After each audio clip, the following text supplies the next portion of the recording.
కర్నూలులో ఒక డాక్టర్ ఇంకో ఆమె లవ్ చేసుకున్నారంట. వాళ్ళకి కుదరలేదు. ఆయన ఇంకో పెళ్లి చేసుకున్నాడు ఇంకో డాక్టర్ని.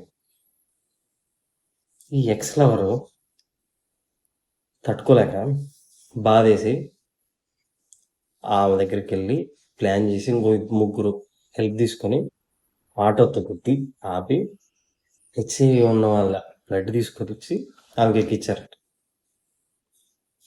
ఏం జరుగుతుందిరా బాబు? అసలు మొన్న ఏదో సినిమా కూడా వచ్చినట్టుంది కదా. సినిమాల నుంచి ఇవాడిని ఇన్స్పైర్ అయ్యేది చాలా స్కేరీగా అనిపించింది విన్నప్పుడు నాకు. ఇప్పుడు ఒకవేళ ఆయన మీకు అన్యాయం చేసినారంటే డాక్టర్ గురించి ఏమైనా చేయాలి కదా. పాప మావేం చేసింది.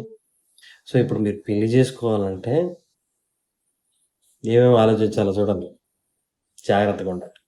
ఓకే, చాలా మంది సైకోలు ఉన్నారు ప్రపంచంలో.